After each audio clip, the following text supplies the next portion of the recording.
اس کارروائی کی خبر دی تو آپ صلی اللہ علیہ وسلم نے فرمایا کہ تم نے ایسے 2 آدمیوں کو قتل کیا ہے جن کی دیت مجھے لازماً ادا کرنی ہے۔ اس کے بعد آپ صلی اللہ علیہ وسلم مسلمانوں اور ان کے حلفاء یہود سے دیت جمع کرنے میں مشغول ہو گئے، اور یہی واقعہ غزوہ بنو نذیر کا سبب بنا، جیسا کہ آگے آ رہا ہے۔ رسول اکرم صلی اللہ علیہ وسلم کو معونہ اور رجیح کے ان المناک واقعات سے جو چند ہی دن آگے پیچھے پیش آئے تھے اس قدر رنج پہنچا اور آپ اس قدر غمگین و دلفگار ہوئے کہ جن قوموں اور قبیلوں نے ان صحابہ کرام کے ساتھ غدر و قتل کا یہ سلوک کیا تھا، آپ نے ان پر 1 مہینے تک بد دعا فرمائی۔ چنانچہ صحیح بخاری میں ہے، حضرت انس رضی اللہ تعالیٰ سے مروی ہے کہ جن لوگوں نے آپ صلی اللہ علیہ وسلم کے صحابہ کو معونہ پر شہید کیا تھا، آپ نے ان پر 30 روز تک بد دعا کی۔ آپ نماز فجر میں رال زکوان الیحان اور اسیہ پر بد دعا کرتے تھے اور فرماتے تھے کہ اسیہ نے اللہ اور اس کے رسول کی معصیت کی، اللہ تعالیٰ نے اس بارے میں اپنے نبی پر وحی نازل کی جو بعد میں منسوخ ہو گئی۔ وہ وحی یہ تھی، ہماری قوم کو یہ بتا دو کہ ہم اپنے رب سے ملے تو وہ ہم سے راضی ہے اور ہم اس سے راضی ہیں۔ اس کے بعد رسول اکرم صلی اللہ علیہ وسلم نے اپنا یہ قنوت ترک فرما دیا۔ ہم بتا چکے ہیں کہ یہود اسلام اور مسلمانوں سے جلتے بھنتے تھے، مگر چونکہ وہ مرد میدان نہ تھے، سازشی اور نسیہ کار تھے، اس لیے جنگ کے بجائے کینے اور عداوت کا مظاہرہ کرتے تھے اور مسلمانوں کو عہد و پیمان کے باوجود اذیت دینے کے لیے طرح طرح کے ہیلے اور تدبیریں کرتے تھے۔ البتہ بنو قینقاع کی جلاوطنی اور کعب بن اشرف کے قتل کا واقعہ پیش آیا تو ان کے حوصلے ٹوٹ گئے اور انہوں نے خوفزدہ ہو کر خاموشی اور سکون اختیار کر لیا۔ غزوہ احد کے بعد ان کی جرأت پھر پلٹ آئی، انہوں نے کھلم کھلا عداوت و بدعہدی کی، مدینہ کے منافقین اور مکے کے مشرکین سے پس پردہ ساز باز کی اور مسلمانوں کے خلاف مشرکین کی حمایت میں کام کیا۔ نبی کریم صلی اللہ علیہ وسلم نے سب کچھ جانتے ہوئے صبر سے کام لیا، لیکن رجی اور معونہ کے حادثات کے بعد یہود کی جرأت اور جسارت حد سے بڑھ گئی اور انہوں نے نبی کریم صلی اللہ علیہ وسلم ہی کے خاتمے کا پروگرام بنا لیا۔ اس کی تفسیر یہ ہے کہ نبی صلی اللہ علیہ وسلم اپنے چند صحابہ کے ہمراہ یہود کے پاس تشریف لے کر ان سے بنو کلاب کے ان دونوں مقتولین کی دیت میں اعانت کے لیے بات چیت کی، جنہیں حضرت عمرو بن امیہ زمری نے غلطی سے قتل کر دیا تھا۔ ان پر معاہدے کی روح سے یہ اعانت واجب تھی۔ انہوں نے کہا، ابو القاسم، ہم ایسا ہی کریں گے، آپ یہاں تشریف رکھیے، ہم آپ کی ضرورت پوری کیے دیتے ہیں۔ آپ ان کے ایک گھر کی دیوار سے ٹیک لگا کر بیٹھ گئے، ان کے وعدے کی تکمیل کا انتظار کرنے لگے۔ آپ کے ساتھ حضرت بکر، حضرت عمر، حضرت علی اور صحابہ کرام کی ایک جماعت بھی تشریف فرما تھی۔ ادھر یہود تنہائی میں جمع ہوئے تو ان پر شیطان سوار ہو گیا اور جو بدبختی ان کا نوشتہ تقدیر بن چکی تھی، اس شیطان نے انہیں خوشنما بنا کر پیش کیا، یعنی ان یہود نے باہم مشورہ کیا کیوں نہ نبی کریم صلی اللہ علیہ وسلم ہی کو قتل کر دیا جائے۔ چنانچہ انہوں نے کہا، کون ہے جو اس چکی کو لے کر اوپر جائے اور آپ کے سر پر گرا کر آپ کو کچل دے۔ اس پر ایک بدبخت یہودی عمرو بن حجاج نے کہا، میں ان لوگوں سے سلام بن مشکم نے کہا بھی ایسا نہ کرو، کیونکہ خدا کی قسم انہیں تمہارے ارادوں کی خبر دے دی جائے گی اور پھر ہمارے اور ان کے درمیان جو عہد و پیمان ہے یہ اس کی خلاف ورزی بھی ہے۔ لیکن انہوں نے ایک نہ سنی اور اپنے منصوبے کو روبہ عمل لانے کے عزم پر برقرار رہے۔ ادھر رب العالمین کی طرف سے رسول اکرم صلی اللہ علیہ وسلم کے پاس حضرت جبرائیل تشریف لائے اور آپ کو یہود کے ارادے سے باخبر کیا۔ آپ تیزی سے اٹھے اور مدینے کے لیے چل پڑے۔ بعد میں صحابہ کرام بھی آپ سے آن ملے اور کہنے لگے، آپ اٹھائے اور ہم سمجھ نہ سکے۔ آپ نے بتایا کہ یہود کا کیا ارادہ تھا۔ مدینہ میں واپس آ کر آپ نے فوراً ہی محمد بن مسلمہ کو بنی نذیر کے پاس روانہ فرمایا اور انہیں یہ نوٹس دیا کہ تم لوگ مدینے سے نکل جاؤ، اب یہاں میرے ساتھ نہیں رہ سکتے، تمہیں 10 دن کی مہلت دی جاتی ہے، اس کے بعد جو شخص پایا جائے گا اس کی گردن مار دی جائے گی۔ اس نوٹس کے بعد یہود کو جلاوطنی کے سوا کوئی چارہ کار سمجھ میں نہیں آیا، چنانچہ وہ چند دن تک سفر کی تیاریاں کرتے رہے۔ لیکن اسی دوران عبداللہ بن ابی رئیس المنافقین نے کہلا بھیجا کہ اپنی جگہ برقرار رہو، ڈٹ جاؤ، گھر بار نہ چھوڑو، میرے پاس 2000 مردانے جنگی ہیں جو تمہارے ساتھ تمہارے قلعے میں داخل ہو کر تمہاری حفاظت میں جان دے دیں گے۔ اور اگر تمہیں نکالا ہی گیا تو ہم بھی تمہارے ساتھ نکل جائیں گے اور تمہارے بارے میں کسی سے ہرگز نہیں دبیں گے، اور اگر تم سے جنگ کی گئی تو ہم تمہاری مدد کریں گے، اور بنو قریظہ اور بنو غطفان جو تمہارے حلیف ہیں وہ بھی تمہاری مدد کریں گے۔ یہ پیغام سن کر یہود کو خود اعتمادی پلٹ آئی اور انہوں نے طے کر لیا کہ جلا وطن ہونے کے بجائے ٹکر لی جائے۔ ان کے سردار ہوئی بن اخطب کو توقع تھی کہ اس رأس المنافقین نے جو کچھ کہا ہے وہ پورا کرے گا، اس لیے اس نے رسول اکرم صلی اللہ علیہ وسلم کے پاس جوابی پیغام بھیج دیا کہ ہم اپنے دیار سے نہیں نکلتے، آپ صلی اللہ علیہ وسلم کو جو کرنا ہو کر لیں۔ اس میں شبہ نہیں کہ مسلمانوں کے لحاظ سے یہ صورتحال نازک تھی، کیونکہ ان کے لیے اپنی تاریخ کے اس نازک اور پیچیدہ موڑ پر دشمنوں سے ٹکراؤ کچھ زیادہ مفید و مناسب نہ تھا۔ انجام خطرناک ہو سکتا تھا۔ آپ صلی اللہ علیہ وسلم دیکھ ہی رہے تھے کہ سارا عرب مسلمانوں کے خلاف تھا۔ مسلمانوں کی دو تبلیغی وفود نہایت بے دردی سے تہتے کیے جا چکے تھے۔ پھر بنو نذیر کے یہود اتنے طاقتور تھے کہ ان کا ہتھیار ڈالنا آسان نہ تھا۔ ان سے جنگ مول لینے میں طرح طرح کے خدشات تھے، مگر بئر معونہ کے المیے سے پہلے اور اس کے بعد کے حالات نے جو نئی کروٹ لی تھی، اس کی وجہ سے مسلمان قتل اور بدعہدی جیسے جرائم کے سلسلے میں زیادہ حساس ہو گئے تھے، اور ان جرائم کا ارتکاب کرنے والوں کو خلاف مسلمانوں کا جذبہ انتقام فزوں تر ہو گیا تھا۔ لہٰذا انہوں نے طے کر لیا کہ چونکہ بنو نذیر نے رسول اکرم صلی اللہ علیہ وسلم کے قتل کا پروگرام بنایا تھا، اس لیے ان سے بہرحال لڑنا ہے، خواہ اس کے نتائج جو بھی ہوں۔ چنانچہ جب رسول اکرم صلی اللہ علیہ وسلم کو ہوئی بن اخطب کا جوابی پیغام ملا تو آپ صلی اللہ علیہ وسلم نے صحابہ کرام نے کہا اللہ اکبر، پھر لڑائی کے لیے اٹھ کھڑے ہوئے اور حضرت ابن مکتوم کو مدینہ کا انتظام سونپ کر بنو نذیر کے علاقے کی طرف روانہ ہو گئے۔ حضرت علی بن ابی طالب رضی اللہ تعالیٰ عنہ کے ہاتھ میں علم تھا۔ بنو نذیر کے علاقے میں پہنچ کر ان کا محاصرہ کر لیا۔ ادھر بنو نذیر اپنے قلعوں اور گڑھیوں میں پناہ لی اور قلعہ بند رہ کر فصیل سے تیر اور پتھر برساتے رہے۔ چونکہ کھجور کے باغات ان کے لیے سفر کا کام دے رہے تھے، اس لیے آپ نے حکم دیا ان درختوں کو کاٹ کر جلا دیا جائے۔ بعد میں اس کی طرف اشارہ کر کے حضرت حسان رضی اللہ تعالیٰ نے فرمایا بنی نومی کے سرداروں کے لیے یہ معمولی بات تھی کہ بوئرہ میں آگ کے شعلے بلند ہو۔ بوئرہ بنو نذیر کے نخلستان کا نام تھا، اور اسی کے بارے میں اللہ تعالیٰ کا یہ ارشاد بھی نازل ہوا، تم نے کھجور کے جو درخت کاٹے یا جنہیں اپنے تنوں پر کھڑا رہنے دیا، وہ سب اللہ ہی کے اذن سے تھا، اور ایسا اس لیے کیا گیا تاکہ اللہ ان فاسقوں کو رسوا کرے۔ بہرحال جب ان کا محاصرہ کر لیا گیا تو بنو قریظہ ان سے الگ تھلگ رہے۔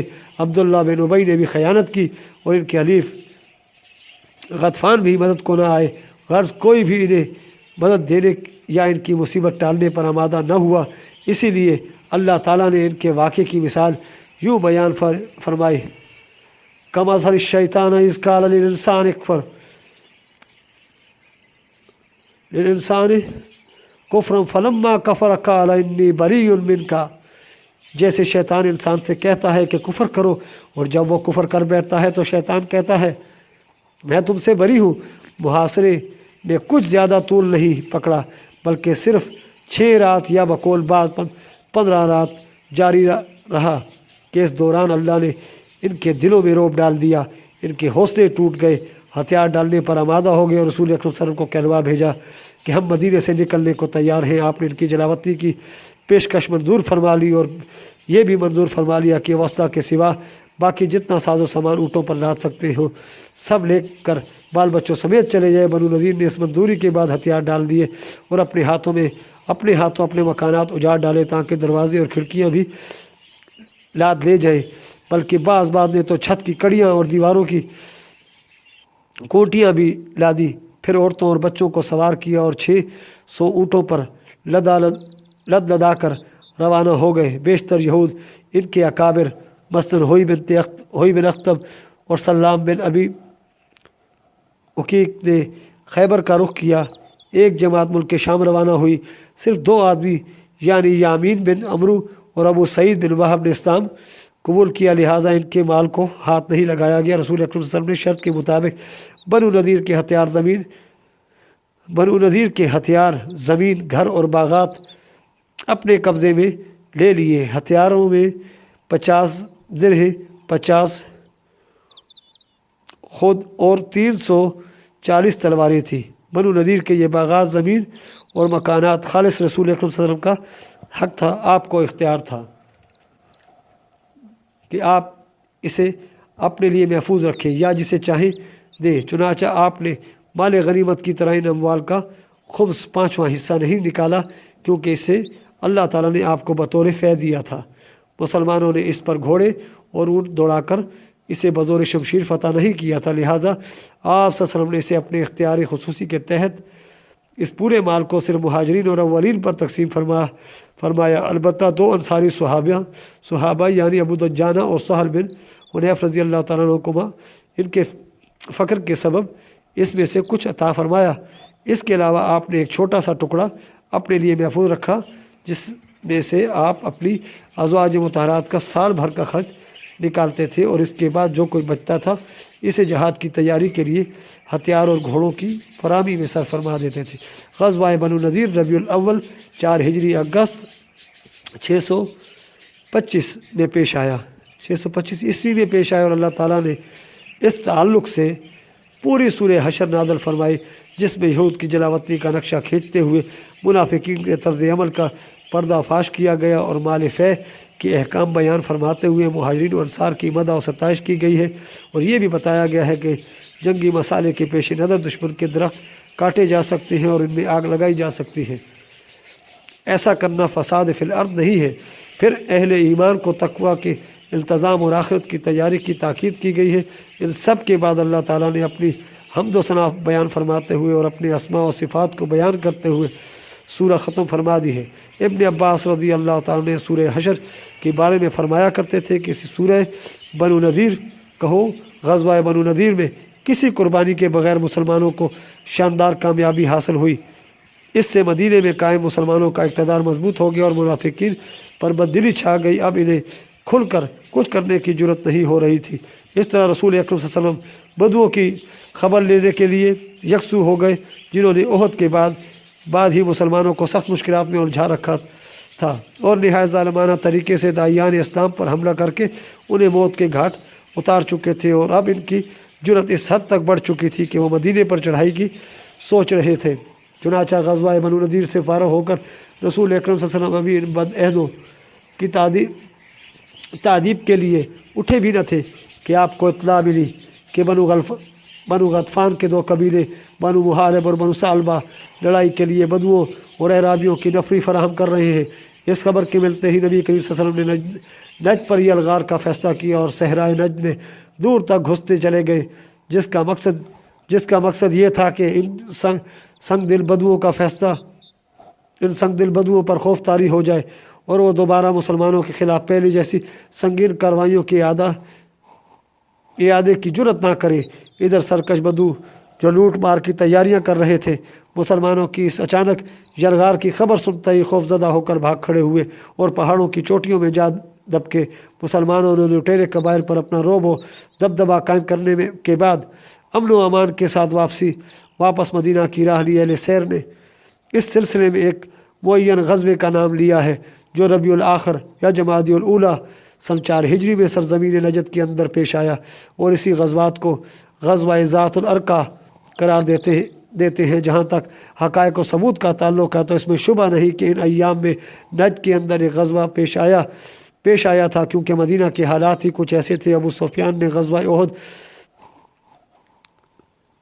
احد سے واپسی کے وقت آئندہ سال میدان بدر میں جس غزوے کے لیے للکارا تھا اور جسے مسلمانوں نے منظور کر لیا تھا، اب اس کا وقت قریب آ رہا تھا، اور جنگی نقطہ نظر سے یہ بات کسی طرح مناسب نہ تھی کہ بدوؤں اور اعراب کو ان کی سرکشی اور بغاوت پر قائم چھوڑ کر بدر جیسی زوردار جنگ میں جانے کے لیے مدینہ خالی کر دیا جائے، بلکہ ضروری تھا کہ میدان بدر میں جس ہولناک جنگ کی توقع تھی، اس کے لیے نکلنے سے پہلے ان بدوؤں کی شوکت پر ایسی ضرب لگائی جائے کہ انہیں مدینے کا رخ کرنے کی جرت نہ ہو۔ باقی رہی یہ بات کہ یہی غزوہ جو ربیع الاخر یا جمادی الاولیٰ 4 ہجری میں پیش آیا تو غزوہ ذات الرقہ تھا، ہماری تحقیق کے مطابق صحیح نہیں، کیونکہ غزوہ ذات الرقہ بھی حضرت ابو ہریرہ اور حضرت ابو موسیٰ اشعری رضی اللہ تعالیٰ عنہما موجود تھے، اور ابو ہریرہ رضی اللہ تعالیٰ عنہ جنگ خیبر سے صرف چند دن پہلے اسلام لائے تھے۔ اس طرح حضرت ابو موسیٰ اشعری رضی اللہ تعالیٰ عنہ مسلمان ہو کر یمن سے روانہ ہوئے تو ان کی کشتی ساحل حبشہ سے جا لگی تھی، اور وہ حبشہ سے اس وقت واپس آئے تھے جب نبی کریم صلی اللہ علیہ وسلم خیبر میں تشریف فرما تھے۔ اس طرح وہ پہلی بار خیبر ہی کے اندر خدمت نبی میں حاضر ہو سکے تھے۔ پس ضروری ہے کہ غزوہ ذات الرقاع غزوہ خیبر کے بعد پیش آیا ہو۔ سن 4 ہجری کے ایک عرصہ بعد غزوہ ذات الرقاع کے پیش آنے کی ایک علامت یہ بھی ہے کہ نبی کریم صلی اللہ علیہ وسلم نے غزوہ ذات الرقاع میں صلوات خوف پڑھی تھی، اور صلوات خوف سے پہل غزوہ عفان میں پڑھی گئی۔ اس میں کوئی اختلاف نہیں کہ غزوہ عفان کا زمانہ غزوہ خندق کے بھی بعد کا ہے، جبکہ غزوہ خندق کا زمانہ 5 ہجری کی اخیر کا ہے۔ در حقیقت غزوہ عفان سفر حدیبیہ کا ایک ضمنی واقعہ تھا، اور سفر حدیبیہ سن 6 ہجری کے اخیر میں پیش آیا تھا، جس سے واپس آ کر رسول اکرم صلی اللہ علیہ وسلم نے خیبر کی راہ لی تھی۔ اس لیے اس اعتبار سے بھی غزوہ ذات الرقاع کا زمانہ خیبر کے بعد ہی ثابت ہوتا ہے۔ اس کے ساتھ ہی ہماری آج کی ایپیسوڈ اختتام پذیر ہوتی ہے۔ وآخر دعوانا الحمدللہ رب العالمین۔ آپ ہمارے چینل کو سبسکرائب کیجئے، ویڈیو کو لائک کیجئے، اور کمنٹس میں اپنی قیمتی آراء سے آگاہ کیجئے۔ اللہ حافظ۔